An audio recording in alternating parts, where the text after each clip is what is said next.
Bonjour et bienvenue au CFA de la pharmacie Marseille-Alpes-Provence pour ce nouveau tuto concernant le CTE, le commentaire technique écrit. Nous allons aborder aujourd'hui les associations bénéfiques. Ce tuto est une aide pour aller à l'essentiel sans perdre de temps. Les associations bénéfiques sont à traiter dans l'analyse de la prescription, après avoir déterminé le but thérapeutique. Le principe, la prescription se compose de 4 spécialités avec 1 ou 2 dispositifs médicaux. En général, ces 5 ou 6 produits qui sont prescrits traitent 2 pathologies. Il y a donc obligatoirement des associations bénéfiques entre ces 5 produits. L'objectif est donc de signaler l'intérêt de l'association bénéfique de principe actif sans oublier le ou les dispositifs médicaux. Comment faire ? Inutile de tourner les pages des monographies, vous allez perdre beaucoup trop de temps. Essentiellement, travaillez à partir du tableau de l'analyse des spécialités. Vous y trouverez la majorité des associations bénéfiques. Partons donc à la découverte des principales associations. Suivez les flèches rouges.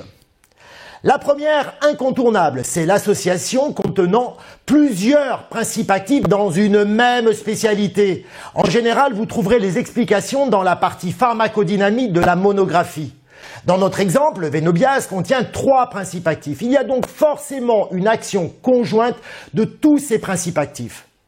Ensuite, en 2, les spécialités qui ont la même indication thérapeutique avec des modes d'action différents sur la maladie, donc qui ont des classes pharmacologiques différentes. Dans notre exemple, l'insuffisance cardiaque est maîtrisée par 3 principes actifs et on s'appuie des modes d'action pharmacologiques pour démontrer la meilleure efficacité du traitement.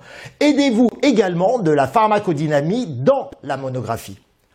En 3, la spécialité qui associe un traitement de crise et un traitement de fond, un grand classique. Dans notre exemple, l'association d'un bronchodilatateur et d'un glucocorticoïde par voie inhalée. En 4, les spécialités avec des voies d'administration différentes pour une même pathologie.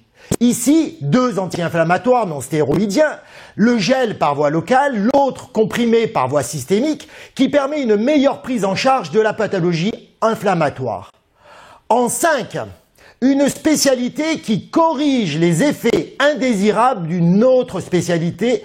Et dans notre exemple, le glucocorticoïde peut induire des mycoses buccales. Le fungizone est donc là pour traiter ces mycoses. Vous pouvez également constater que ce type d'association dans une même spécialité qui contient plusieurs principes actifs et qui corrige les effets indésirables d'un autre principe actif présent dans la même spécialité. Eh bien, prenez par exemple l'exemple du Colchimax, allez voir dans la monographie et vous comprendrez. Le thiémonium et la poudre d'opium, qui ont des propriétés atropiniques, sont destinés à lutter contre la diarrhée induite par la colchicine. Enfin, nous terminons par une association incontournable, c'est celle entre les spécialités et les dispositifs médicaux. Dans notre exemple, le médecin a prescrit un collant de compression veineuse. L'association de l'action mécanique du collant et l'action systémique du Venobiase va permettre un meilleur traitement de l'insuffisance veineuse. En conclusion, appuyez-vous impérativement sur le tableau de l'analyse des spécialités avec le dispositif médical. Et ne perdez pas de temps. Ensuite, passez directement aux interactions médicamenteuses, contre-indications ou anomalies de posologie. J'espère que ce tuto sera utile. N'hésitez pas à nous faire vos remarques sur notre Facebook ou site cfapharmacie.fr. À très bientôt!